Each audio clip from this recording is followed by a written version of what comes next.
माननीय डॉक्टर गिरीशराव बापटजी, या कार्यक्रमाचे संयोजक आयोजक ज्यांनी मला इथे बोलवलेलं आहे, असे एका अर्थाने मी त्यांना माझे गुरुवर्य म्हणीन. याचं कारण पुण्यामध्ये नुमवीमध्ये शिकत असताना संघाच्या शाखेत जाणार नाही म्हणून मी माझ्या आजीशी भांडलो आणि त्याच्यानंतर माझे वडील खूप चतुर होते, वीणा देवधर. त्यांनी मला ज्ञानप्रबोधिनीच्या दलात घातलं आणि मी दलात जायला सुरुवात केली. तर त्या दलामध्ये मोहनराव गुजराथी आणि विवेक कुलकर्णी असे दोघं जण ते दल चालवायचे आणि नुसतं मैदानावरतीच सगळं करणं म्हणजे खेळ वगैरे एवढंच मर्यादित ते नव्हतं. मग ते हळूहळू ज्ञानप्रबोधिनीमध्ये वेगवेगळ्या उपक्रमांमध्ये जाणं आणि तिकडे सहभागी होणं. मग तो गुलाबी रंगाचा कुर्ता, पांढरी टोपी वगैरे घालून मी गणेशोत्सवामध्ये ध्वजनृत्य देखील केलेलं आहे. आणि पण हे सगळं जसं नुमवीमध्ये बॅकबेंचर म्हणून शेवटच्या बेंचवर बसूनच मी सगळं शिक्षण केलं, तसं या दलामध्ये सुद्धा मी बॅकबेंचर होतो. त्याच्यामुळे फार कोणी नोटीस मला केलं नव्हतं. मोहनरावांनी सुद्धा त्यावेळेला केलं नव्हतं. नंतर त्यांना कळलं की हा जो सुनील देवधर आहे हा आपल्या दलामधला आहे. आणि कारण त्यांच्या एरियामध्ये टिकले यांनी एका व्याख्यानासाठी बोलवलं होतं, तेव्हा माझी त्यांची भेट झाली. आणि त्याच्यानंतर मग आमचा पुन्हा सुसंवाद आणि एक आत्मीयतेचा ओढा, जो मोहनराव म्हणजे त्यांचे वडील जरी तेलाचे व्यापारी असले आणि ते प्रबोधचं काही वेगळं काम करत असले तरी ते गुळाची ढेप आहेत. त्यांच्याकडे आमच्यासारखे मुंगळे जाऊन आकर्षित होतात आणि चिकटलेले असतात. अशा असंख्य तरुणांना त्यांनी जोडलेलं आहे. तर त्यांनीच मला या ठिकाणी बोलवलं, असे श्री मोहनराव आणि त्यांच्या सौभाग्यवती डॉक्टर सौ नलिनी गुजराथी. आपण जी पुस्तकं मला दिलीत तुमच्या घरी, ती मी त्यांच्यावर नजर टाकलेली आहे. ती मी पुन्हा नक्की वाचीन संपूर्ण वेळ झाल्यावर. पण ती आकर्षक पुस्तकं, आकर्षक विषय असा आहे. मंचावर श्री कन्हैया गुजराथीजी, श्री जयंतीलाल गुजराथीजी, डॉक्टर आदिती सराफ ज्या सूत्रसंचलन करत आहेत, आणि डॉक्टर चैतन्य सराफ ज्यांनी हा मला धनादेश दिलेला आहे. आणि या ठिकाणी उपस्थित सर्व प्रबुद्ध नागरिक पुण्यातले भगिनी आणि बंधूंनो, आधी पावसाबद्दल बरंच काही बोलले, पण त्या पावसाचा काहीही परिणाम ह्या तुमच्या स्नेहाबद्दल वरती झालेला नाही आहे. सगळीजण या सभागारात उपस्थित आहे. सभागार पूर्णपणे खचाखच भरलेला आहे. त्याच्यामुळे आलेल्या सगळ्या लोकांचं मी अभिनंदन आणि अभिवादन करतो. स्वर्गवासी चिमण शेठ म्हणजे चिमणलाल गोविंदास उद्यम गौरव आणि सेवा गौरव पुरस्कार 2026, 29वे वर्ष. कन्सिस्टन्सी, कंटिन्युइटी खूप कठीण गोष्टी आहेत आणि 29 वर्ष एखादा पुरस्कार प्रामाणिकपणे चालवणं आणि एखाद्या व्यक्तीला आधीच हेरून त्याला पुरस्कृत करणं आणि नंतर मग तो खूप मोठा होणं, खास करून उद्योग क्षेत्रामध्ये, ही एक विशेष गोष्ट आज मला इथे अनुभवायला मिळाली.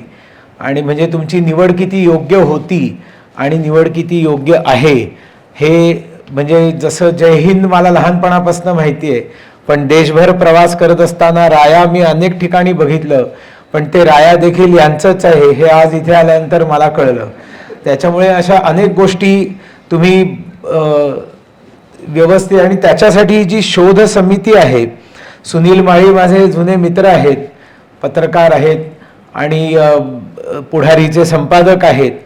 त्याचबरोबर राजेशभाई शहांची आजच ओळख झाली आणि सगळ्या खास करून शैक्षणिक प्रकल्पांना तुमचा आणि तुमच्या संघटनेचा खूप चांगला हातभार लागतो याच्याबद्दलही मला माहिती मिळाली.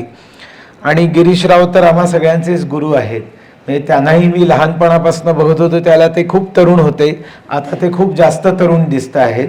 आणि त्याच्यामुळे अशा गिरीशरावांच्या सान्निध्यात हा कार्यक्रम, भरत गीतेंना मी त्यांच्या प्लांटवर जाऊन भेटलेलो आहे आणि त्यांचं कौतुकास्पद काम हे मी तिथे जाऊन पाहिलेलं आहे.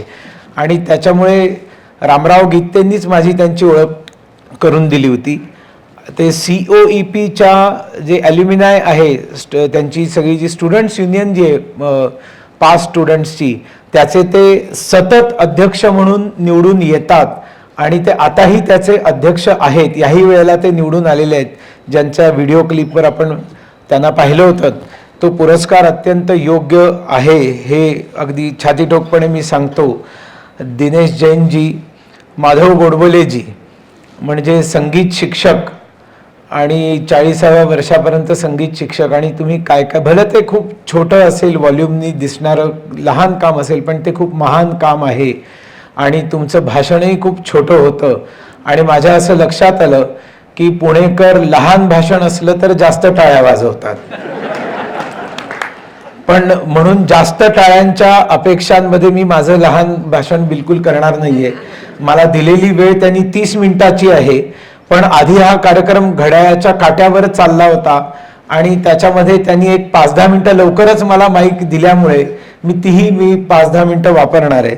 आणि एकूणच आम्ही अनुशासन भंग करण्यामध्ये खूप आधीपासूनच प्रसिद्ध आहोत मोहनराव, त्याच्यामुळे तुम्ही मला बोलवून इथे चूक केलेली आहे हे आता तुमच्या लक्षात येईल. आणि अनिरुद्ध पाटीलजी, ज्यांनी विज्ञानाची गोडी मुलांमध्ये निर्माण व्हावी यासाठी खूप चांगलं कार्य चालू केलेलं आहे. माधवजी, मी पण संगीत क्षेत्रामधला खूप मोठा काय म्हणायचं त्याला भोगता आहे.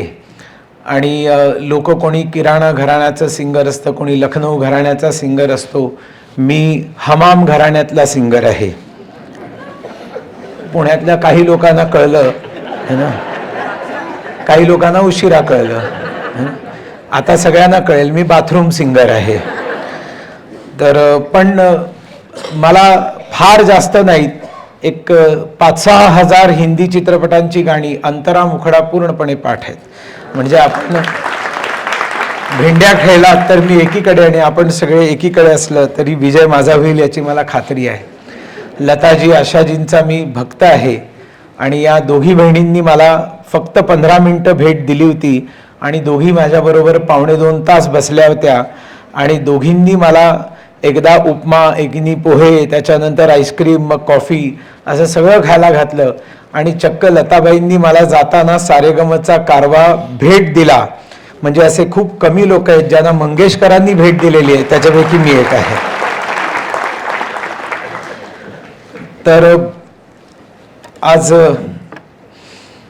मला राष्ट्रीय एकात्मतेसमोरील आव्हाने या विषयावरती बोलायला सांगितलेलं आहे. राष्ट्रीय एकात्मतेसमोरील आव्हाने म्हटल्यावरती सगळ्यात पहिला प्रश्न निर्माण होतो, राष्ट्र म्हणजे काय. तर राष्ट्रीय एकात्मतेसमोरील आव्हानांमधलं सगळ्यात पहिलं आव्हान हे जे राष्ट्रच मानत नाहीत अशा लोकांचं आहे. आणि राष्ट्र मानत नाहीत कोण, तर बघा मी खूप स्पष्ट बोलणारा माणूस आहे. मला बोलवण्याच्या आधीच हे सगळे विचार करून ठेवायचे असतात मोहनराव. म्हणजे लोक एक विशिष्ट उपासना पंथ किंवा एक प्रार्थना स्थळ वगैरे असले फालतू शब्द वापरतात. मी स्पष्ट सांगतो, मुसलमान. मग लोक म्हणतात की अरे मुसलमान म्हणू नका, त्यांना राग येईल. म्हटलं अरे मुसलमान म्हटलं तर त्यांना राग येईल, मग त्यांना विचारा त्यांना दुसरा कुठला शब्द आवडतो का, तो बोलू आपण. पण इस्लाममध्ये राष्ट्राची संकल्पनाच नाहीये. इस्लाममध्ये राष्ट्राची संकल्पनाच नाहीये. मोहम्मद पैगंबर साहेबांनी हे राष्ट्राची कल्पनाच लोकांसमोर ठेवलेली नाहीये. आणि त्याच्यामुळे प्रत्येक मुसलमान सल्लल्लाहु अलैहि वसल्लम मोहम्मद पैगंबरांना मानतो.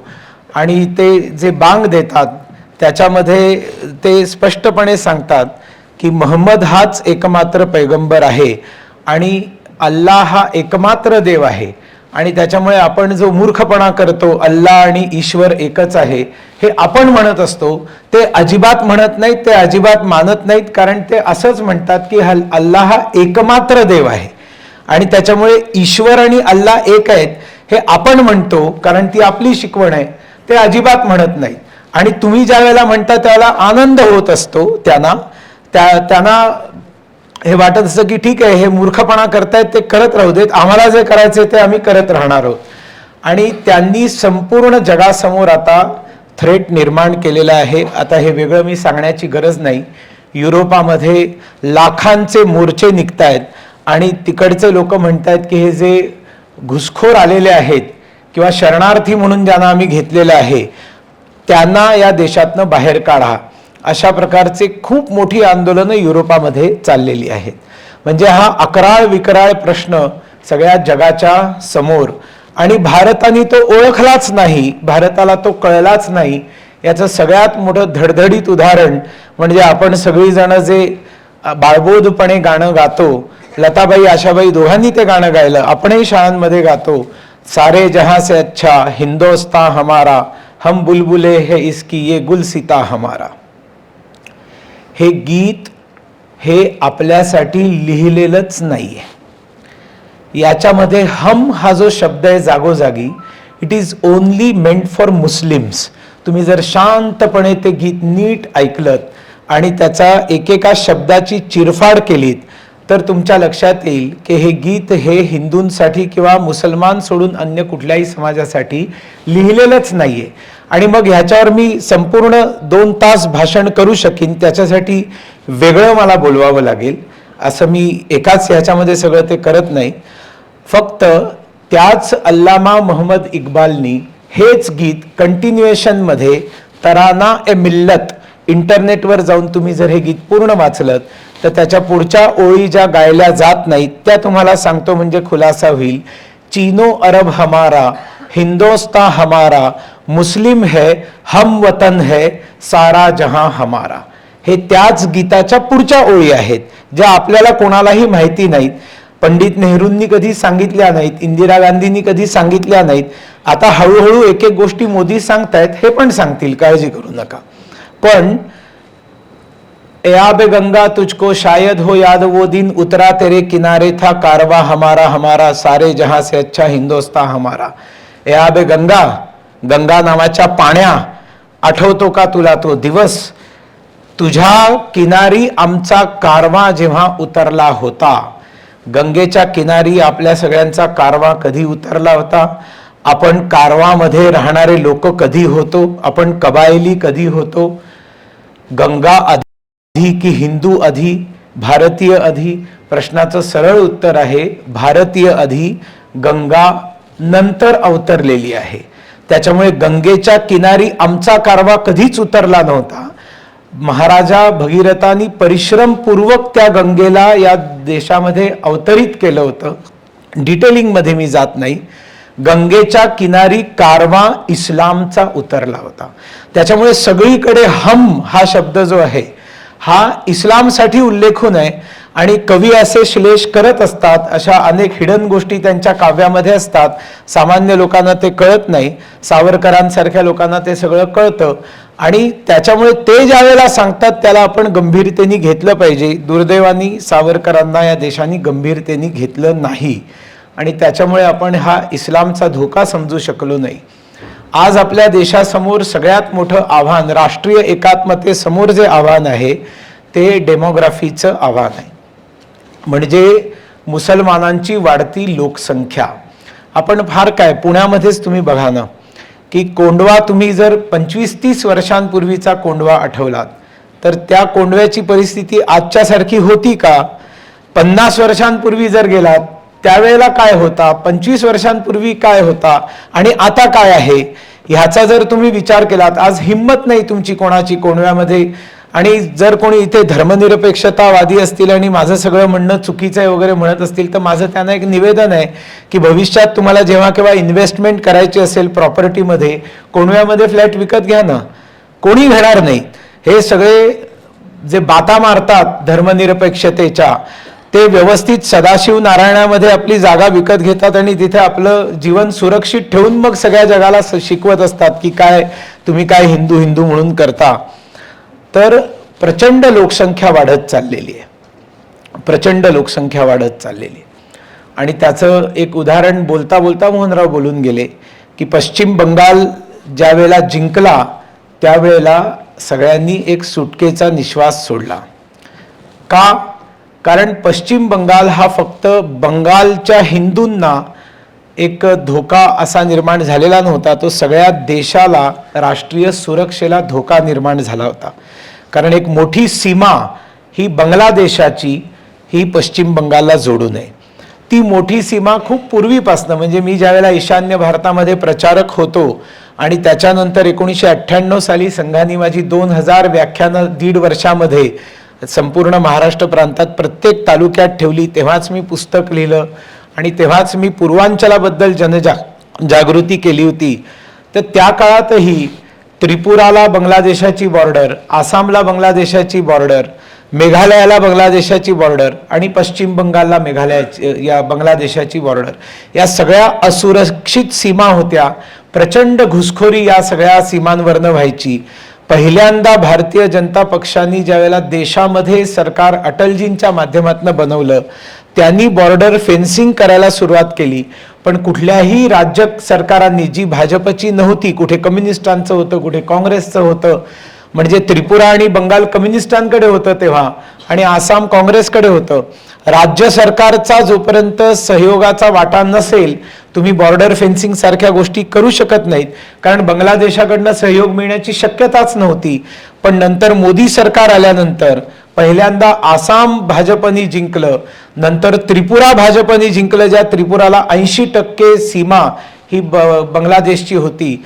आणि आता एकच असा भाग शिल्लक राहिला होता, तो म्हणजे पश्चिम बंगालचा, जिकडनं ड्रग्सचा प्रचंड व्यापार, जिकडनं हत्यारं, दारुगोळा, RDX सारख्या गोष्टी भारतामध्ये शिरणं, स्मगलिंग सगळ्या प्रकारचं, नंतर फेक करन्सीज आत येणं, यासाठी पश्चिम बंगाल एक मुक्त द्वार होतं. मला फ्लाईटमध्ये एक व्यक्ती भेटला होता आणि म्हणाला की सुनील जी, 40 साल से इस बंगाल में कभी कोई तूफान नहीं आया, कोई संकट, नॅचरल कलॅमिटी नहीं आई. जुनी गोष्ट आहे, 7-8 वर्षांपूर्वीची. तर मी त्याला म्हटलं की परमेश्वर खूप दयाळू आहे. त्यांनी सांगितलं 35 वर्ष कम्युनिस्ट सरकार आणि 10 वर्ष ममता बॅनर्जी सरकार, एवढं मोठं संकट बंगालला दिल्यानंतर वेगळं आणखीन काय नैसर्गिक संकट ईश्वर देणार, असं मी तेव्हा त्याला म्हटलं होतं. पण आता बंगाल सुरक्षित आहे, आसाम सुरक्षित आहे. तोपर्यंत, या टाळ्या तोपर्यंत जोपर्यंत डॉक्टर हिमंत बिश्व शर्मा आणि शुभेंदू अधिकारी तिथे बसलेले आहेत. ज्या क्षणी ही सरकारं जातील त्यावेळेला पुन्हा एकदा भयंकर संकट त्या ठिकाणी निर्माण होईल. कारण इस्लाम ज्या पद्धतीने तिथे वाढलेला आहे, त्यांची लोकसंख्या जितकी मोठ्या प्रमाणावर, म्हणजे अशी गावच्या गावं, म्हणजे बंगाल जिंकण्यापूर्वीची जी माझी भाषणं जर तुम्ही यूट्यूबवर ऐकलीत तर अशी गावच्या गावं आहेत की ज्याच्यामध्ये संपूर्ण मुस्लिम एरिया निर्माण झालाय आणि मध्यभागी एखादं गाव हिंदूंचं शिल्लक राहिलेलं आहे. तर सगळीकडनं रस्ते बंद, रसद बंद आणि त्या सगळ्यांना पलायन करायला भाग पाडण्याचं काम आणि संपूर्ण एरिया मुस्लिम होण्याचं काम हे अव्याहत चालू होतं. तिकडच्या हिंदूंनी एकत्र येऊन हे दाखवून दिलं की तुम्ही जरी 30% असाल, आम्ही हिंदू म्हणून एकत्र येऊन जर मतदान केलं तर आम्ही संपूर्ण 2/3 बहुमताचं आमचं सरकार बनवू शकतो. हे आज आसामनेही दाखवून दिलं आणि बंगालनेही दाखवून दिलं.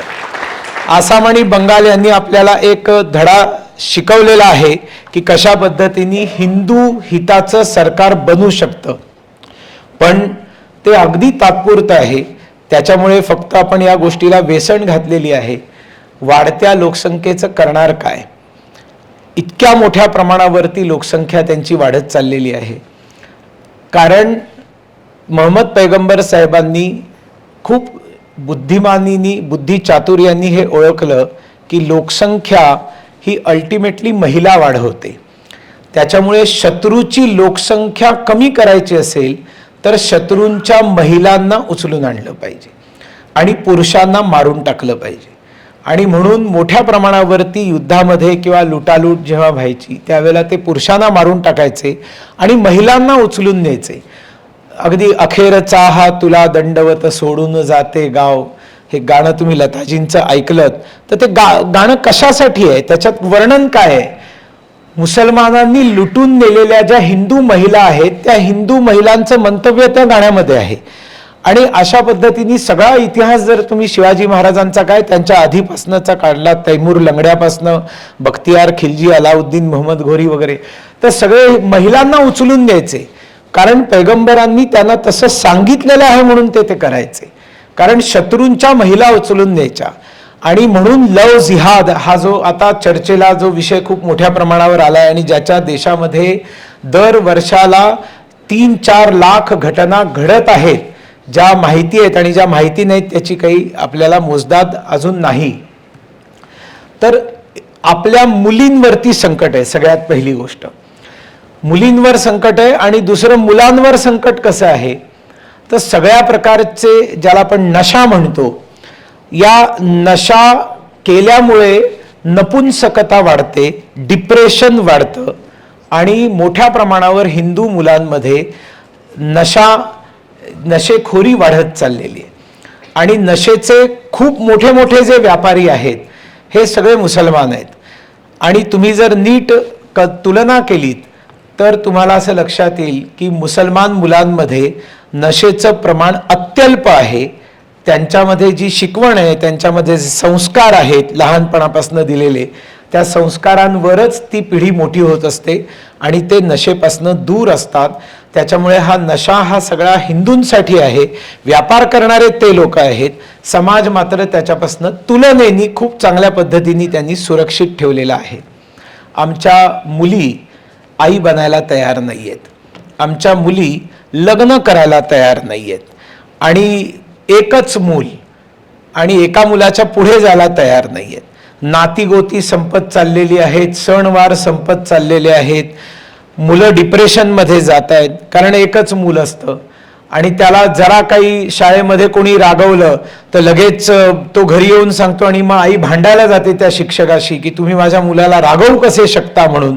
जरा वडील रागवले तर बाबाला सॉरी म्हण, सॉरी म्हण, सॉरी म्हण, मग लगेच बाबा सॉरी म्हणतो. आयुष्यभराचं त्या मुलाचं नुकसान करून घेतो. मी अगदी स्पष्ट सांगतो, माझ्या आईवडिलांनी मला छानपैकी मारलं लहानपणी. मी कधीही डिप्रेशनमध्ये गेलो नाही. उलट मी जास्त भावनात्मक दृष्टीने स्ट्रॉंग होत गेलो. आणि आपल्या इथे बसलेल्या सगळ्या पिढींना आईवडिलांनी मारलेलं आहे, शिक्षा दिलेल्या आहेत आणि आपण कोणीही डिप्रेशनमध्ये गेलो नाही. याचं दुसरंही एक कारण होतं, आपल्याला भावंड होती.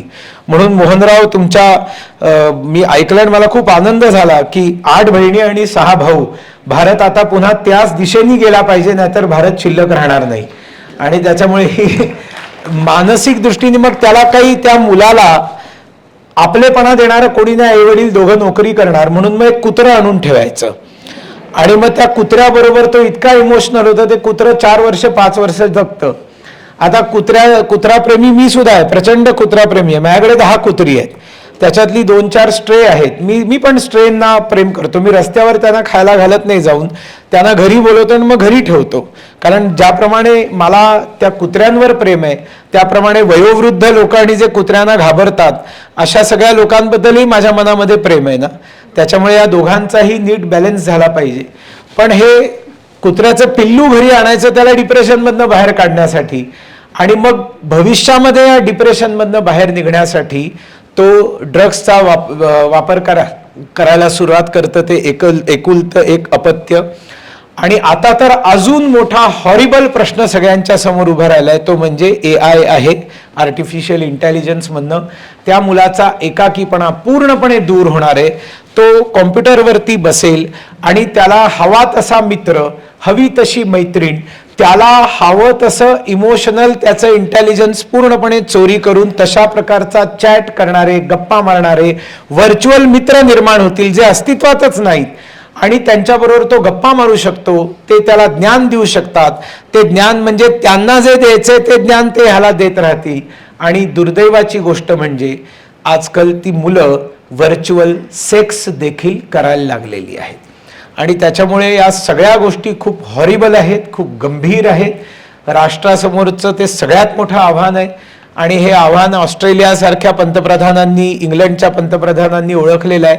आणि त्याच्यामुळे त्यांनी 15 वर्षापर्यंत सोशल मीडिया पूर्णपणे बॅन केलेला आहे. त्यांच्या देशामध्ये सोशल मीडिया 15 वर्षापर्यंत बॅन केलेला आहे.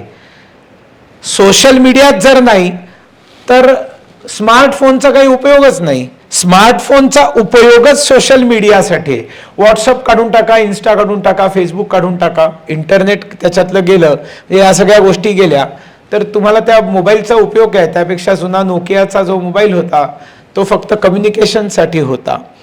तर हे त्यांनी ओळखलं. 15 वर्ष त्यांनी डेडलाईन दिली.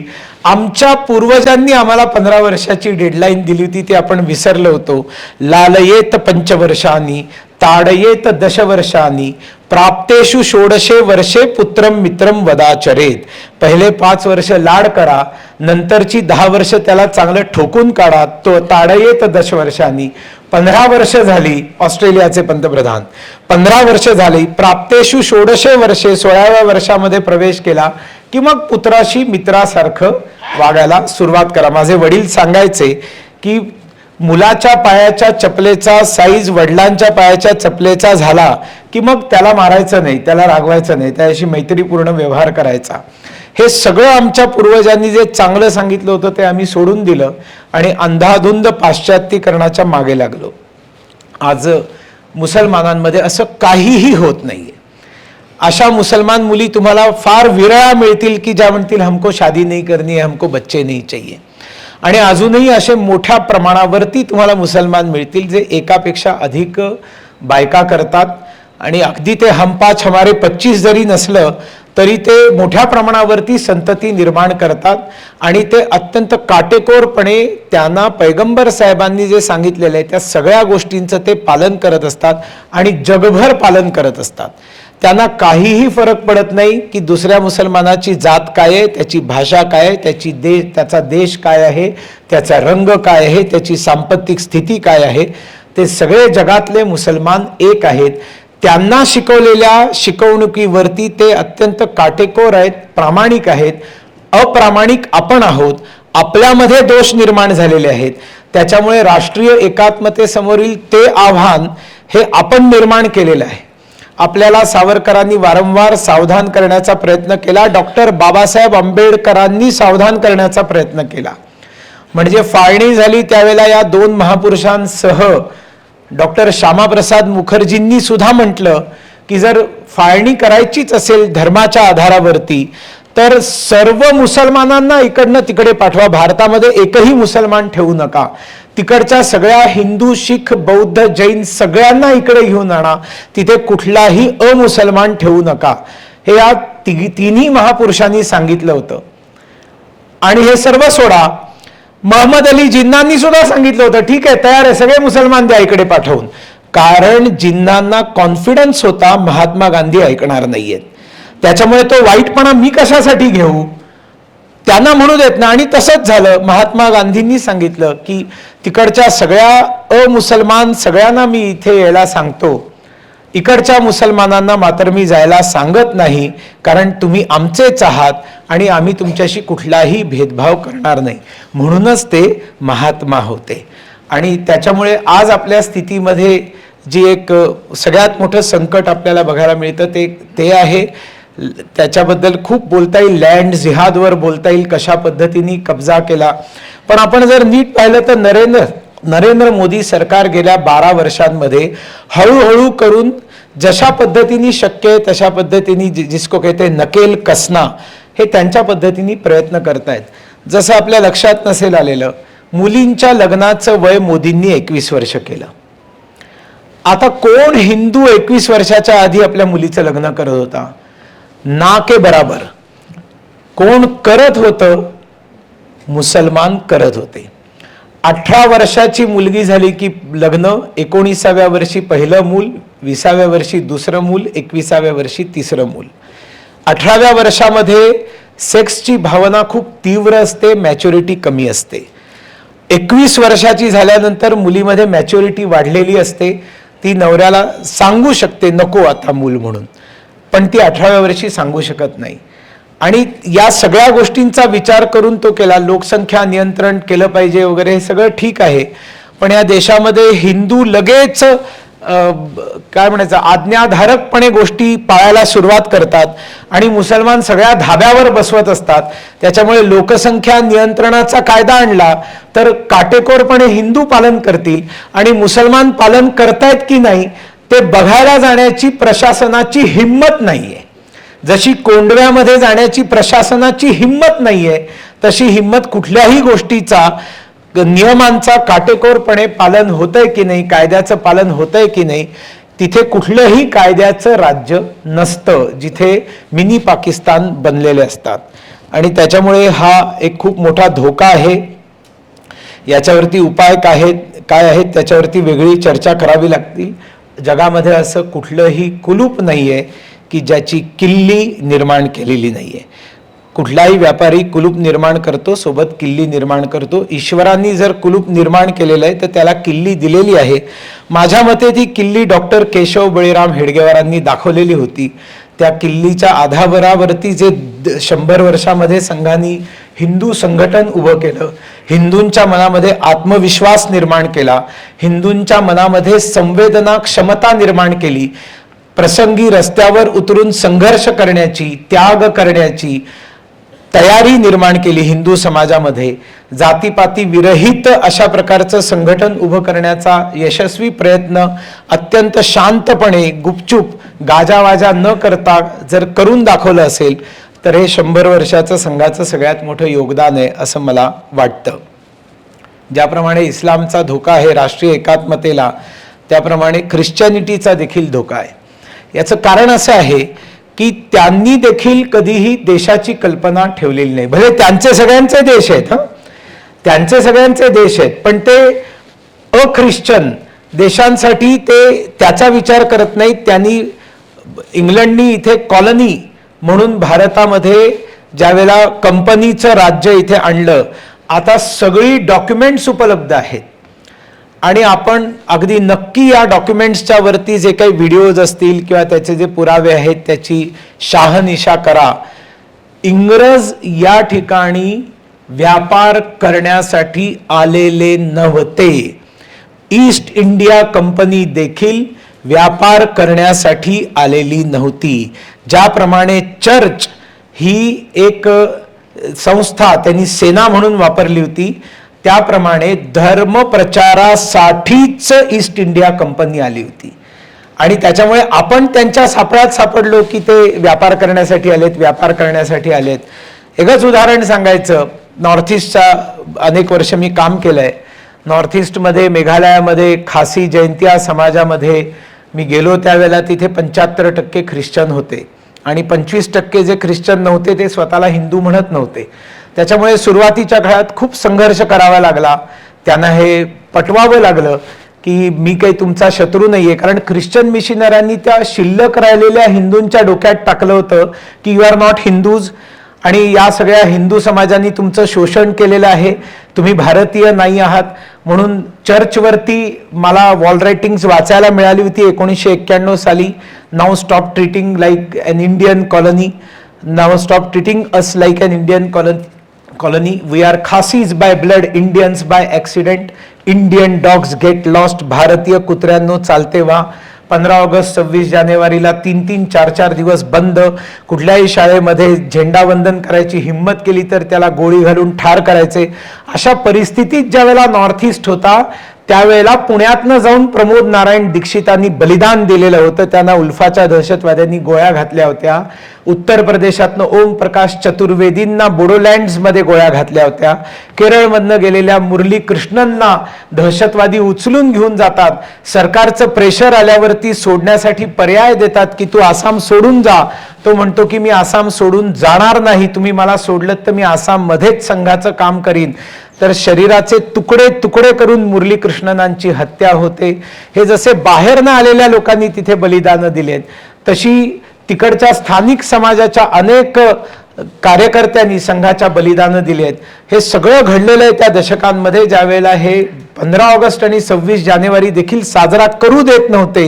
इतका अँटी नॅशनलिझम सगळ्या नॉर्थ ईस्टमध्ये उभा केलेला होता. त्याच्या मागे चर्च होता. आणि त्या मेघालयामध्ये एक सेंग खासी संघटना चालू झाली 1899 मध्ये. संघाच्या स्थापनेच्या पूर्वी 26 वर्ष धर्मांतरण थांबवण्यासाठी खासी समाजातल्या काही सुबुद्ध नागरिकांनी ती संस्था बनवली आणि स्लोगन दिली, loss of culture is loss of identity. आणि आपली मुलं शाळांमध्ये जाऊन ख्रिश्चन होत आहेत म्हणून त्यांनी शाळा चालू केल्या. ती शाळा चालू झाली, 10वीला आली, 10वी पूर्ण झाली, त्यावेळेला 11वी होती. आणि मग त्यांनी ज्यावेळेला इंग्रज अधिकाऱ्याला पत्र दिलं की आता आम्हाला कॉलेज चालू करायचंय, तुम्ही ग्रँट द्या, त्यावेळेला त्याचं रिटर्न उत्तर आहे, we have not come here for education, we have come here for religion.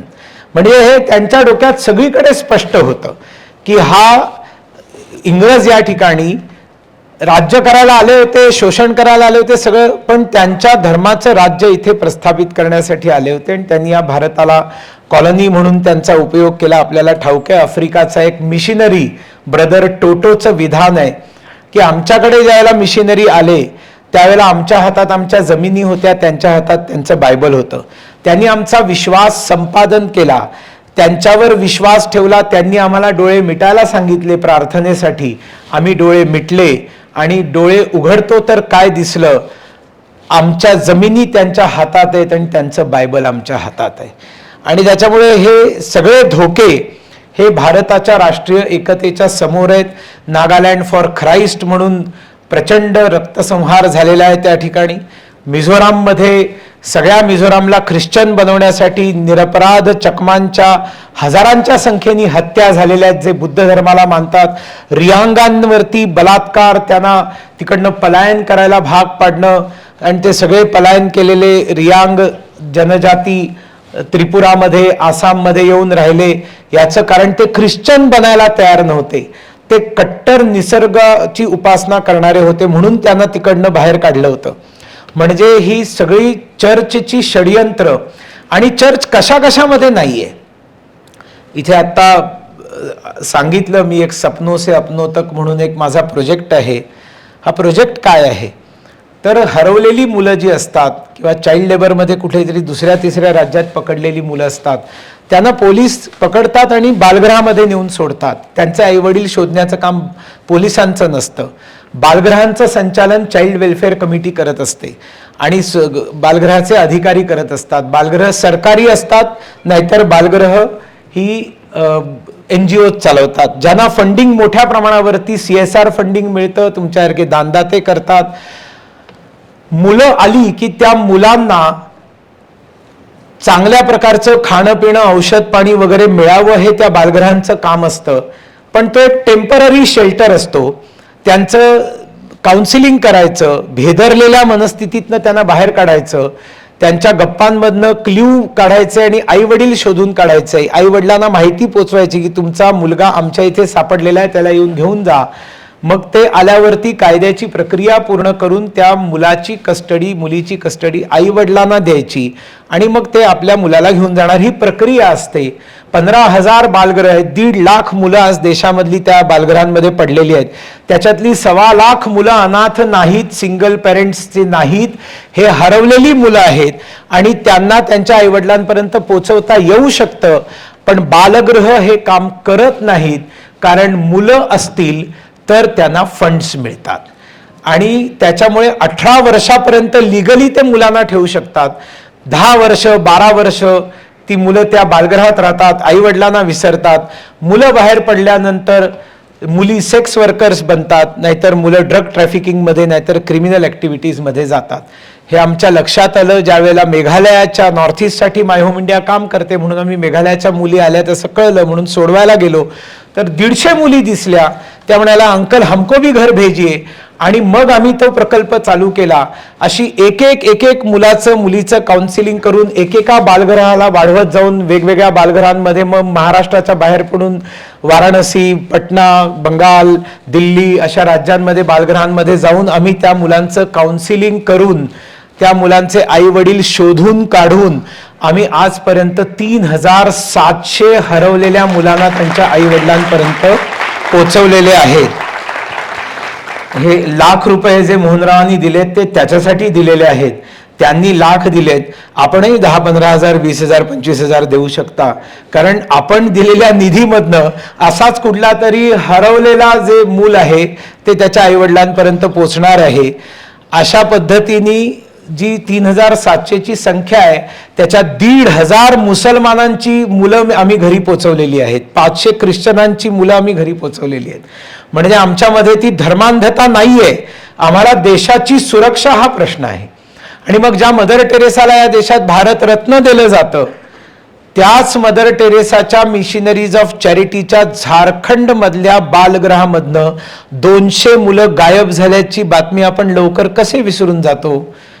Wear abouts कुठे आहेत? ती मुलं गेली कुठे? गुगल करून बातमी काढून बघा. गेल्या वर्षी एक वसतिगृह राजस्थानमधलं, त्याच्यामध्ये मायनर मुली पकडल्या गेल्या ज्या मणिपूरमधनं आणल्या होत्या आणि त्यांचं शोषण होत होतं. आणि मूक बधिरांच्या बालगृहांमधनं तर मुलांचा अवयवांचा व्यापार चालतो कोट्यवधी रुपयांचा. कारण मेंटली रिटार्डेड, इंटलेक्च्युअली चॅलेंज्ड जी मुलं असतात त्यांच्या इकडे काही नसतं, पण त्यांचं किडनी, त्यांचं लिव्हर हे सगळं चांगलं असतं आणि त्याला कोट्यवधीची किंमत मिळते. आणि असा एखादा मूकबधीर एखादा मेला तर काय त्याची काय कोणाला त्याची दादात नसते, कोणाला काही पडलेली नसते. तुम्ही जर ऑब्झर्व केलं असेल तर सगळ्यांना मी हाताने अभिनंदन केलं, गोडबोल्यांच्या मी पाया पडलो, कारण ते अशा दिव्यांग मुलांना देखील आपल्या त्यांनी जे सेवा कार्य उभं केलेलं आहे त्याच्यामध्ये ठेवल्याचं मी पाहिलं. तर हे कार्य करण्याची गरज आहे आणि त्यांना आम्हाला नाही दिलं तरी त्यांना आर्थिक मदत आपण केली पाहिजे. सांगण्याचा मुद्दा ख्रिश्चन मिशनरी आणि त्यांचं षडयंत्र हे देखील खूप मोठं आपल्या राष्ट्रीय एकतेला आव्हान आहे आणि त्यांच्या बाह्य स्वरूपावर जाण्याचं काही कारण नाही. लवली, ग्रेट, वंडरफुल, माय चाइल्ड आणि सगळे हिंदी चित्रपट बघा, हे सगळे इतक्या लेफ्ट इन्क्लायनिंग डायरेक्टर्सनी भरलेले आहेत की तो एक मुसलमान चांगला दाखवण्यासाठी त्या शोलेमध्ये कसा तो प्रसंग आणलेला आहे. तो एके हंगल जाता हूँ सल्ला से पूछने के लिए इस गाव पर कुर्बान होने के लिए और 4-5 बच्चे मुझे क्यों नहीं दे. तिथेही त्याला 4-5 पोरं पाहिजेत त्या म्हाताऱ्याला. आणि तिकडे वरती अजान त्या मस्जिदीमध्ये ती भोंगा वाजतो, तिथे तो जातो. पण त्या पिक्चरला नीट बघितलं तर ठाकूरच्या घरी वीज नाहीये, ती जया भादुरी तो कंदील बुझवते आणि अमिताभ खाली बाजा वाजवते, म्हणजे इलेक्ट्रिसिटी नाहीये. त्या रामलाल मागे कंदील घेऊन उभा आहे त्या ठाकूर बरोबर जेव्हा जयविरुशी बोलायला येतो, म्हणजे वीज नाहीये. ठाकूराच्या घरात वीज नाहीये तर गावात वीज असण्याचा प्रश्नच उद्भवत नाही. मग त्या एका मुसलमानाला अजानासाठी त्या मशिदीत वीज कुठनं आली लाऊडस्पीकरसाठी, हा प्रश्न कधी कोणी जीपी सिप्पीला किंवा रमेश सिप्पीला विचारला का? एक मुसलमान चांगला दाखवण्यासाठी सगळा आटापिटा, मग तो शेर खान असेल नाहीतर किती चित्रपटांमध्ये विष भरलेलं आहे हिंदूंच्या विरोधामध्ये. कारण तिसरं आव्हान या देशाच्या राष्ट्रीय एकात्मतेसमोर ही लेफ्टिस्ट आयडिओलॉजी. पुन्हा एकदा त्यांच्याकडे देशाची कल्पनाच नाहीये, त्यांच्यामध्ये देशाची कन्सेप्टच नाहीये. जगातल्या सगळ्या शोषितांनी, कामगारांनी एकत्र या आणि आपण लढा देऊ आणि आपण त्या सत्ता उलटून टाकू, सगळा बकवास. ज्यांच्या विचारधारेमध्ये दम नसतो ते शस्त्राचा आधार घेतात आणि अशा पद्धतीने 10 कोटीहून अधिक निरपराध लोकांची जगामध्ये हत्या करणारा कम्युनिझम जो रशियामध्ये संपला असं आपल्याला वाटायला लागलं, तो कल्चरल मार्क्सिझम म्हणून युरोप अमेरिकेमध्ये कसा उभा राहिलेला आहे आणि त्यांनी कशा पद्धतीने युनिव्हर्सिटीज मधल्या आमच्या युवकांची, जगभरातल्या युवकांचं डोकं खाल्लेलं आहे, याच्यासाठी अभिजित जोग यांनी लिहिलेलं डावी वाळवी हे पुस्तक प्रत्येक मराठी माणसांनी वाचलंच पाहिजे आणि वाचायला दिलं पाहिजे. थोडं कठीण आहे ते, मलाही आधी थोडा कंटाळा आला कारण खूप बोजड आहे, त्याच्यामध्ये खूप रेफरन्सेस दिलेले आहेत आणि शांतपणे वाचायला सुरुवात केली तर शेवटच्या वाक्यापर्यंत तुम्ही सोडणार नाहीत, पण तुम्हाला हा धोका काय आहे ते कळेल. याचबरोबर अशा मोठ्या मोठ्या परिवारांना असं वाटतं ज्यांच्याकडे खूप पैसा आहे की या सगळ्या जगावरती आपलं राज्य असलं पाहिजे. सोरोस सारखे मोठे मोठे जे परिवार आहेत आणि त्यांच्यामधनं येणाऱ्या मल्टीनॅशनल मोठ्या मोठ्या कंपन्या आणि त्यांचा उपभोक्तावाद हा आमच्या राष्ट्रासमोरचं खूप मोठं आव्हान आहे. वारंवार टीव्हीच्या पडद्यावर खोटं बोलून बोलून बोलून बोलून तुम्हाला असं वाटतं की अरे बाबा ह्याच्याशिवाय तर काही होणारच नाही.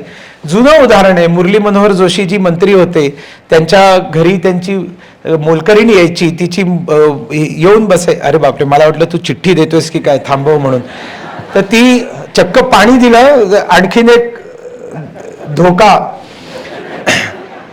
ते सगळे ऐकतायत मात्र. तर त्या मुरली मनोहर जोशींची मोलकरीण तिची एक दिवस तिने सांगितलं की ये मेरी बेटी है, ये आकर बैठेगी, मैं काम करूंगी, आपको चलेगा ना? जोशीजी म्हणाले चलेगा. 2-3 दिवस ती दिसली आणि मग नंतर तिने येणं बंद केलं. तर जोशींनी मोलकर्णीला विचारलं की ते तुझी आता मुलगी दिसत नाही, 2-3 दिवस आली, काय झालं? ती म्हणाली 2-3 दिवस ती यायची आणि ती टीव्ही समोर बसून राहायची आणि मग ती मला घरी म्हणाली, माँ मुझे शैम्पू चाहिए, शैम्पू म्हणजे शैम्पू चाहिए, शैम्पू नहीं लगाऊंगी तो मेरे तो बाल गए. आणि मग मी विचार केला हिला हे कुठनं कळलं? तर ती टीव्हीच्या समोर बसून बसून ती शी वॉज कन्व्हिन्स्ड की जर मी शॅम्पू नाही लावला तर माझे केस गेले म्हणून. आणि म्हणून त्याच्यापेक्षा त्या टीव्ही समोर ती बसायला नको म्हणून मी तिला आणलं नाही. हे उदाहरण 30 वर्षांपूर्वी मुरली मनोहर जोशींनी सांगितलेलं माझ्या लक्षात आहे. आणि हे किती मोठी षडयंत्र आहेत, ती षडयंत्र अजूनही आहेत. मोठ्या मोठ्या जगाच्या कॉम्पिटिशन्स होतात, त्या स्पॉन्सर करणाऱ्या कॉस्मेटिक कंपन्या असतात आणि मग त्याच्यामध्ये भारतीय महिला अचानक विश्वसुंदरी बनायला सुरुवात होतात की जो देश त्यांच्यासाठी मोठं मार्केट असतो त्या मार्केटमधल्या मुली अचानक विश्वसुंदरी बनतात. मग त्या विश्वसुंदरी बनण्यामध्ये त्या स्पॉन्सर करणाऱ्या ज्या कंपन्या असतात कॉस्मेटिकच्या, त्यांची ॲडव्हर्टाइजमेंट त्या इकडे येऊन करतात आणि मग अशीच कुठली तरी प्रियांका चोप्रा किंवा ऐश्वर्या राय वगैरे त्या काळात म्हणायला सुरुवात करायची, मेरे गोरेपन की क्रीम फेअर अँड लवली. मग आपल्या सगळी पोरपोरी ते फेअर अँड लवली तोंडावर चोळत तासन तास आरशासमोर बसायचं. आई हाक मारते लक्ष नाही, बाबा हाक मारतायत लक्ष नाही, आजी आजोबा तर कोणाच्या खिसगणतीतच नाहीत. मग अशा परिस्थितीमध्ये ही सगळी पिढी आणि फेअर अँड लवली वापरून जर खरोखर कोणी गोरं झालं असतं तर सगळ्यात पहिल्यांदा निग्रोंनी लावलं असतं ना आणि त्यांनी तिथे स्वतःला गोरं नसतं करून घेतलं. पण हे ॲडव्हर्टाइजमेंटच्या माध्यमातनं आपल्या डोक्यावर त्यांची उत्पादनं थोपणं आणि त्याच्यामधनं भारताला मार्केट म्हणून वापरणं आणि हे मोठ्या प्रमाणावर भारतामध्ये होतंय. आणि अनेक NGOज अशा प्रकारच्या ज्यांना फंडिंग होतं आणि जे खूप अत्यंत चातुर्याने कामं करतात, NGOज नाव बदनाम त्यांच्यामुळे झालंय. आधी जातात अगदी साधं आणि छान रूप घेऊन जातात, त्याच्यामागे काहीच नसतं. गावात काम चालू करतात, सर्वे करतात, टार्गेट ग्रुप निश्चित करतात की या गावामध्ये हा ग्रुप आहे, याला असं सांगितलं तर त्याला तसं आवडेल, त्याला तसं सांगितलं तर त्याला तसं आवडेल, याचा सगळ्याचा स्टडी करतात आणि तो स्टडी विदेशांमध्ये पोचतो आणि त्या पद्धतीची आंदोलनं तिकडे हळूहळू चालू होतात. हे आंदोलनं करणाऱ्या वेगळ्या NGOज असतात, त्यांना वेगळं फंडिंग असतं आणि तळागाळामध्ये ती आंदोलनं भारतीय सार्वभौमतेला धोका निर्माण करणारी आंदोलनं खालनं चालू व्हायला सुरुवात होतं. फंडिंग मोठ्या प्रमाणात FCRAच्या माध्यमातून यांच्याकडे येत असतं. हे सगळे आपल्या देशाच्या राष्ट्रीय एकात्मतेला धोके आहेत. त्याच्यात इस्लामचं मी तुम्हाला सांगितलं, ख्रिश्चॅनिटी सांगितलं, कम्युनिझमचं सांगितलं, त्याच्यानंतर मल्टीनॅशनल कंपन्या, मोठ्या मोठ्या कंपन्या. आपल्याला असं वाटतं नाही त्याच्यामुळे विकास होतोय, त्याच्यामुळे विकास होतोय, पण कुठल्याही गोष्टीचा विकास होतो आहे की नाही होतो आहे हे कळायला किमान एक 5-10 वर्षाचा वेळ तर दिला पाहिजे. आणि 10 वर्षांनंतर लक्षात आलं की याच्यामुळे विकास नाही झाला, विनाश झाला, तर मग त्याच्यावरती उपाय करण्याच्या स्थितीत देखील आपण शिल्लक राहत नाही. आणि म्हणून याच्यावरती अभ्यास केलेली पुस्तकं, याच्यावरती अभ्यासाने सांगितलेले व्हिडिओज हे आपण जरूर बघितले पाहिजेत आणि वाचले पाहिजेत असं मला वाटतं. त्याचबरोबर NGOज आणि त्यांना होणारं फंडिंग, ही सगळी राष्ट्रीय एकात्मतेसमोरची आव्हानं आहेत. 5 मोठी मोठी आव्हानं मी आपल्या समोर मांडली. त्याबरोबर देशांतर्गत आव्हानं आहेत ना, भाषांवरनं 2 राज्यांमध्ये होणारी भांडणं, नदीच्या पाण्यावरनं 2 राज्यांमध्ये होणारी भांडणं, सीमा विवाद, ही सगळी भांडणं. त्याचबरोबर आपल्या जातीपातींमधनं निर्माण झालेली भांडणं आणि त्याच्यामुळे समाजांमध्ये निर्माण झालेलं वैमनस्य, या सगळ्यांमुळे फायदा कोणाचा होतोय, नुकसान कोणाचं होतंय? तर जातीपातींचं राजकारण करणाऱ्या राजकारण्यांना फायदा होतो आणि त्या जातीचा कधीही फायदा होत नाही.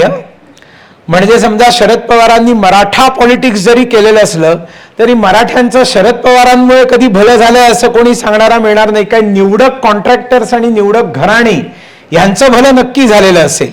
अशाच पद्धतीने सगळ्या जातीपातींच्या मध्ये होणाऱ्या राजकारणाचं चित्र, मग ते तुम्ही यादवांचं राजकारण करणारे अखिलेश घ्या किंवा अन्य अनेक प्रकारचे रेड्डींचं राजकारण करणारे जगनमोहन रेड्डी आंध्र प्रदेशामध्ये, जातीपातींचं राजकारण करणारे कमी नाहीत. किंवा भाषेचं राजकारण करून आपली वोट बँक कन्सॉलिडेट करणारे देशाच्या सार्वभौमत्वाला किती मोठा धोका निर्माण करतात याची उदाहरणं महाराष्ट्रात देखील आहेत. त्याच्यामुळे ही अंतर्गत आव्हानं आहेत आपल्या समोर. एक देश म्हणून भाषेच्या आधारावर, जातीच्या आधारावर, याच्या मागे त्यांचा स्वार्थ आहे आणि त्या स्वार्थासाठी ते करतात आणि बळी सगळा समाज पडतो. सगळ्या समाजाला असं वाटतं की हा भ्रष्टाचारी असला म्हणून काय माझ्या जातीचा आहे म्हणून त्याला मी मत देणार, किंवा माझ्या रिजनचा आहे म्हणून मी त्याला मत देणार. अशा पद्धतीने देशांतर्गत देखील आपल्या राष्ट्रीय एकात्मतेसमोर आव्हान आहे. तिसरा प्रकार जर सांगायचा तर इंडिव्हिज्युअल व्यक्ती म्हणून आपण किती या देशामध्ये नागरिक म्हणून राहण्यासाठी योग्य होत याचा जरा विचार करा ना. मग तिथे भ्रष्टाचाराचा मुद्दा येतो, नागरिक कर्तव्यांचा मुद्दा येतो, आपल्या एकूण वागण्याचा जो आहे तो जर प्रश्न विचारला तर आपल्या लक्षात येतं की आपण स्वतःच्या लालसेसाठी किंवा आपल्या कुटुंबासाठी वाटेल त्या चुका करायला तयार आहोत. भ्रष्टाचाराची इथे चर्चा झाली की आधी टेबला खालनं घ्यायचे, मग टेबलावरनं निगोशिएशन करून घ्यायचे, आता तर रेट कार्ड असतं. हा म्हणजे इसको मजाक में लेने का कोई कारण नहीं है, बहुत बड़ा भयंकर संकट है. माझं स्पष्ट मत आहे, भ्रष्टाचार आणि देशभक्ती एकत्र चालू शकत नाही, भ्रष्टाचार आणि विकास एकत्र चालू शकत नाही, भ्रष्टाचार आणि हिंदुत्व एकत्र चालू शकत नाही. भ्रष्टाचार इतक्या मोठ्या प्रमाणावर, म्हणजे मी सहज गप्पा मारत होतो, एका इंटलेक्च्युअलनी मला सांगितलं, कर्नाटकात मी गेलो होतो, कालच मी विचारलं, तो म्हणाला every government in power is more corrupt than earlier government whether Congress और बीजेपी, असं त्यांनी सांगितलं. प्रत्येक येणारं सरकार हे आधीच्या पेक्षा जास्त भ्रष्ट असतं, रेट प्रत्येकाचा वाढलेला असतो. ही चेन कोणीतरी तोडली पाहिजे ना. एका व्यक्तीने केंद्रामध्ये बसून ती तोडण्यामध्ये तेवढं पर्याप्त नाहीये. खूप मोठ्या प्रमाणावर असे लोक पाहिजेत की जे हे चेन तोडतील आणि त्यांचं वैयक्तिक जीवन हे आदर्श जीवन असं असलं पाहिजे की जे खरोखर मी खाणार नाही आणि खाऊ देणार नाही हे जे मोदींनी सांगितलेलं आहे ते शतशः आपल्या जीवनामध्ये पाळणारे जोपर्यंत आपल्याला संपूर्ण पिढी आपण घडवत नाही तोपर्यंत या सगळ्या समस्यांवरती आपल्याकडे उत्तरं नाहीत. एवढं सगळं सांगितल्यावर याच्यात उपाय काय आहेत याबद्दल थोडंसं फक्त सांगतो आणि माझा विषय संपवतो. आपल्याला भविष्यात येणाऱ्या पिढीला दिशा दिली पाहिजे आणि ती कठोरपणे दिली पाहिजे. या सभागृहाचं ॲव्हरेज एज 50 आहे, कारण इथे अत्यंत युवक हे मला तुलनेने खूपच कमी दिसत आहेत, ज्यांना उगाचच आजकाल जॅन्झी म्हणून कौतुक करतात. तर तसं काही नाही, ही पौगंडावस्था असते आणि तुम्ही ज्यावेळेला आम्ही ज्यावेळेला पौगंडावस्थेत होतो त्यावेळेला त्यावेळचे संस्कार, त्यावेळचे विचार, त्यावेळचा समाज आणि त्याच्या मान्यता याच्याशी आपण सहमत नव्हतो म्हणून आपली आई वडिलांची भांडणं व्हायची. प्रत्येक युगामध्ये त्या अवस्थेत इयत्ता 8वी 9वी 10वी 11वी 12वीचा जो कालावधी असतो ही मुलं विद्रोहीच असतात आणि तशी ही मुलं विद्रोही आहेत. आणि आपल्याला जे ॲक्सेस नव्हता माहितीला तो त्यांना लहानपणीच मोबाईलमधनं मिळायला सुरुवात झालेली आहे. Those who are born in 1996 when they became 10 year of their age म्हणजे 2006 त्यांना मोबाईल हातात मिळालेला आहे जो तुम्हा आम्हाला मिळालेला नव्हता. आणि त्याच्यामुळे त्यांना सहज घाण जगाभरातली त्यांच्या हातामध्ये सहजपणे पोचल्यामुळे आणि स्वाभाविक आहे माणूस त्या घाणीकडे लवकर आकर्षित होतो, चांगुलपणाकडे उशिरा आकर्षित होतो आणि त्याच्यामुळे त्याचा प्रभाव त्यांच्यावरती पडलेला आहे. अशा परिस्थितीत खूप मोठा चॅलेंज आपल्याला पुढच्या पिढीला घडवण्यासाठी आपल्याला उचलावा लागणार आहे. माझं आपल्या सगळ्यांना एक निवेदन आहे, आपण आपले पालक आठवा. म्हणजे hats off to you Mohanrao, की तुम्ही तुमच्या वडिलांची सचोटी, तुम्ही तुमच्या वडिलांचे गुण हे सगळे जिवंत राहावेत म्हणून पुरस्काराचा कार्यक्रम केलात आणि तुम्ही कृतार्थ झालात. तुम्ही आई वडिलांचं ऋण फेडता. पण या सभागृहात बसलेल्या सगळ्यांनी विचार करा, आपलेही आई वडील होते, आपल्याही आई वडिलांनी आपल्याला चांगले संस्कार दिले, आपण आपल्या आई वडिलांचे ऋण फेडण्यासाठी जीवनात काय करतो आहोत. इथे अनेक वयस्कर लोक सुद्धा आहेत, कदाचित त्यांचे आई वडील जे होते ते स्वातंत्र्यपूर्व काळामधले होते आणि आपण फक्त एखाद्या इंडिव्हिज्युअलचे आई वडील असा विचार न करता आपण जनरल विचार करू की एक संपूर्ण पिढी अशी होऊन गेली की ज्यांनी आपल्याला स्वातंत्र्य मिळावं म्हणून आपल्या सर्वस्वाची होळी केली. त्यांना त्याच्यात काहीच नाही मिळालं, ते तुरुंगात गेले, ते देशोधडीला लागले, ते फासावर चढले, त्यांना काही मिळालं नाही. पण त्यांच्या त्या त्यागामुळे भारत स्वतंत्र झाला आणि आज आपण स्वतंत्र भारतामध्ये गेली 75 वर्ष सुखाने श्वास घेतो आहोत. पण असाच सुरक्षित भारत जर आत्ता जी चिमुरडी आहेत त्यांना त्यांच्या जीवनामध्ये जर बघायचं असेल, त्याच्यासाठी त्याग कोण करणार? काय आज तुम्ही ही गॅरंटी देऊ शकता का, पुण्यात राहणारे लोक तुम्ही गॅरंटी देऊ शकता का की आज तुमच्या घरामध्ये 10, 11, 12 वर्षाचा मुलगा किंवा मुलगी ह्याला कसा भारत मिळणार आहे? कॅन यू इमॅजिन की डिटिरियोरेटिंग सिच्युएशन जी होत चाललेली आहे, सगळं भ्रष्टाचार असेल, जातीवाद असेल किंवा इस्लाम, ख्रिश्चॅनिटी, कम्युनिझम, वोक कल्चर, या सगळ्याचा धोका, या सगळ्याचा जर विचार करून तुम्ही त्या मुलावरती अप्लाय करत गेलात तर ते मूल कसं होणार आहे? 25 वर्षांनी त्याला कसा भारत बघायला मिळणार आहे, कसं पुणे बघायला मिळणार आहे? मला आत्ता इथे येताना गाडीत बसल्या बसल्या सांगितलं की इथे सभागृह वगैरे, इथे मागेच मोठ्या प्रमाणावर एक मुस्लिम वस्ती झाली आहे जिथे दंगे पण झालेले आहेत की जिथे पूर्वी तसं काही नव्हतं. मग तुम्ही कल्पना करा ना, आज तुम्ही ज्या झोमॅटोवाल्याला बोलवता, तुम्ही ज्या स्विगीवाल्याला बोलवता, त्याचं नाव विचारलं तर तुमच्या लक्षात येतं की 50% अधिक मुसलमान ड्रायव्हर्स येत आहेत तुमच्या घरी. त्याच्यानंतर तुम्हाला रस्त्यावरती सगळे विकायला बसणारे जे लोक आहेत ते फर्ग्युसनच्या रस्त्यावर मोठ्या प्रमाणावरती जे सौंदर्य प्रसाधनं, नटायच्या सगळ्या गोष्टी विकणारे जे लोक आहेत त्यात अनेक मुसलमान युवक असतात. ते त्याला एखाद्या मुलीने सांगितलं, ये इस प्रकार का कान का है क्या आपके पास? ते समोर पडलेलं असतं. तो म्हणतो नहीं, एक 2 दिन बाद आएगा, आप आपका नंबर दे जाइए. मग ती मुलगी हळूच त्याला नंबर देते. मग 2 दिवसानंतर तो तिला फोन करून, मॅडम वो जो आपने बताया था वो आ गया है, आप लेकर जाइए. मग ती येते आणि मग तो तिला सांगतो, एक बार पहनिए ना इसको, मैं एक फोटो निकाल कर आपको व्हाट्सएप पे भेजता हूँ, बहुत अच्छा लग रहा है आप पर.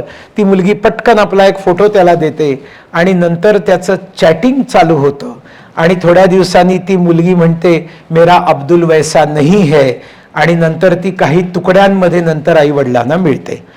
त्याच्यामुळे आपल्या मुलांना सांगणार कधी की सगळे अब्दुल सारखेच असतात, सगळे अब्दुल सारखे असतात, कारण इस्लामनी त्यांना तसं निर्माण केलेलं आहे, त्याच्यात काहीही फरक मानू नकोस. आणि कुठल्याही अहिंदूशी मैत्री करण्याचं काही कारणच नाहीये. साहिर लुधियानवीचं सुंदर गीत आहे, चलो एक बार फिर से अजनबी बन जाए हम दोनों, तारुफ रोग हो जाए तो उसको भूलना बेहतर, ताल्लुक बोझ बन जाए तो उसको तोड़ना अच्छा, चलो एक बार फिर से अजनबी बन जाए हम दोनों. तारुफ म्हणजे परिचय, इंट्रोडक्शन, ओळख.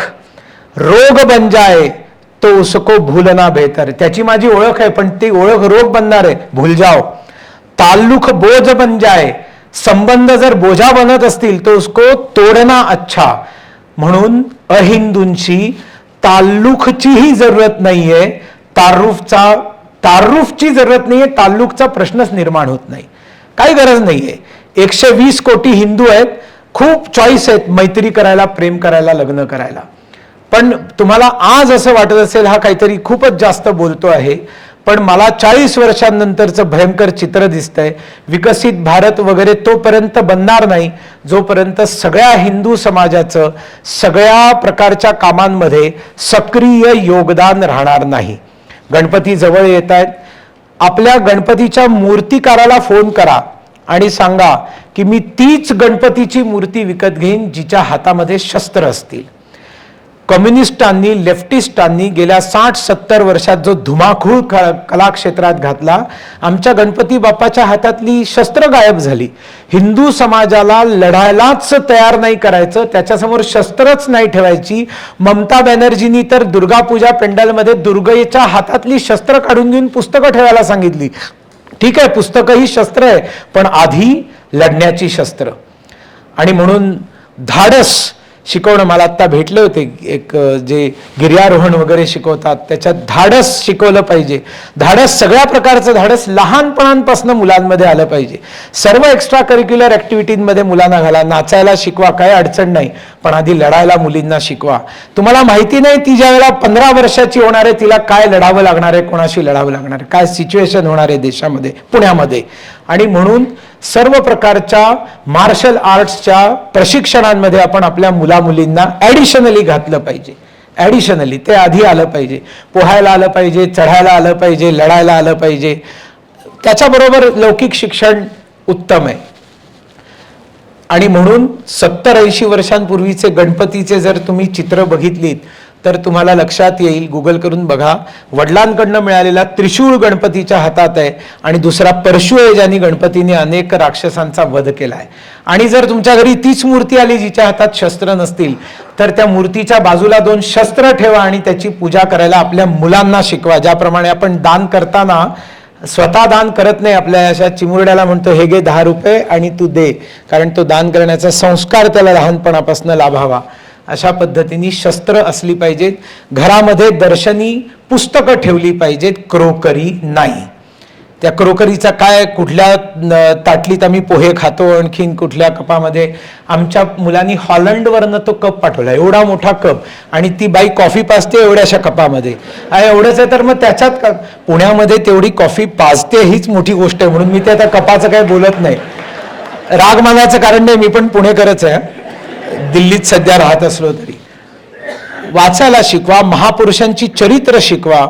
छत्रपती शिवाजी महाराज असतील, स्वातंत्र्यवीर सावरकर असतील, डॉक्टर बाबासाहेब आंबेडकरांसारखा हिंदुत्वनिष्ठ व्यक्ती शोधून सापडणार नाही, त्याचं चरित्र नीट वाचा. आपण प्रबोधनी जे काम केलंय ना, की तुम्ही व्यवसाय करता आणि त्या व्यवसायाचे किती टक्के तुम्ही ज्ञानप्रबोधनीला देता, काही चांगलं पर्सेंटेज देता ना तुम्ही, quite good percentage they donate to Jnanaprabodhini, त्यांनी मला सांगितलं. महात्मा ज्योतिबा फुल्यांनी जी कंपनी चालू केली होती, कन्स्ट्रक्शन कंपनी, जगामध्ये काय मला माहित नाही, भारतात CSR पहिल्यांदा महात्मा फुल्यांनी आणलेला आहे. त्यांच्या कंपनीमधले लाभाचे 95% समाजकार्यासाठी द्यायचे आणि 5% स्वतःसाठी ठेवायचे. याच्यापेक्षा मोठा CSR कुठला असू शकत नाही. आणि त्याच्यामुळे पुस्तकं या महापुरुषांची आपण वाचली पाहिजेत, मुलांना तयार केलं पाहिजे आणि स्वतःच्या चरित्रातनं, आपल्या वागण्यातनं लोकांना शिकवलं पाहिजे. आपल्याला जर असं वाटतं की ही गोष्ट चुकीची आहे तर पहिल्यांदा आपण स्वतः करणं बंद करा. Take care of pennies, pounds will take care of themselves, अशी तिकडे म्हण आहे. आपण आपल्यापासून सुरुवात करू. आत्तापर्यंत जे काही चुका केलेल्या आहेत त्या सोडून देऊ, पण आतापासून नव्याने सुरुवात करू. पण भविष्यामध्ये विकसित भारत, विश्वगुरू भारत बनवण्यासाठी आपण या सगळ्या आव्हानांचा अभ्यास करून, त्याच्यावरती उपाय आपण शोधून काढून, तसा आपला व्यवहार करून येणाऱ्या पिढीला घडवण्याचं आपण सगळीजण काम करू, एवढं एक आवाहन करतो. आणि तुम्ही मला अर्धा तास वेळ दिला होता, तुम्ही तासभर वापरला, कारण बेसिकली मी एक टीचर आहे आणि जोपर्यंत बेल वाजत नाही तोपर्यंत मी भाषण बंद करत नाही. दहशतवादाचे दिवस असताना समोर बसलेल्या एका माणसाने माझ्या 2 तास चाललेल्या व्याख्यानाला बंदूक काढली होती. देशभरात व्याख्यानं 2-2 तास चालायची, मात्र पुण्याच्या एका रात्रीच्या व्याख्यानात एका माणसाने मला कॅलेंडर काढून दाखवलं होतं की आता दिवस बदलतोय तो. हे फक्त पुण्यामध्ये होऊ शकतं, है ना. तर त्याच्यामुळे रिव्हॉल्वर काढलेल्या माणसाला मी विचारलं, मी चूप होतो, बाबा तू ते रिव्हॉल्वर बाजूला ठेव. त्यावेळेला त्यांनी सांगितलं, तुम्ही काळजी करू नका, तुम्ही बोला, हे तुमच्यासाठी आणलेलं नाहीये, तुम्हाला भाषणासाठी इथे ज्यांनी बोलवलेलं आहे त्याचा समाचार भाषण संपल्यानंतर मी घेणार आहे. आणि मला मोहनरावांनी बोलवलेलं असल्यामुळे त्यांची सुरक्षा ही माझी जबाबदारी आहे. मोहनराव, तुम्हाला खूप खूप धन्यवाद. या सगळ्या सभागारात सगळ्यात मोठा बेनिफिशियर म्हणून मी जातोय. डोंगरासारखं काम करणारे 50-50 हजार रुपये त्यांना मिळालेत, मला मात्र इकडे 2 लाख रुपये मिळालेत. त्याच्यामुळे मी दात्यांचे अभिनंदन आणि धन्यवाद करतो आणि आपल्या सगळ्यांना सढळ हातांनी समाजाला आर्थिक मदत करत राहा असं एक आवाहन करून माझा विषय संपवतो. भारत माता की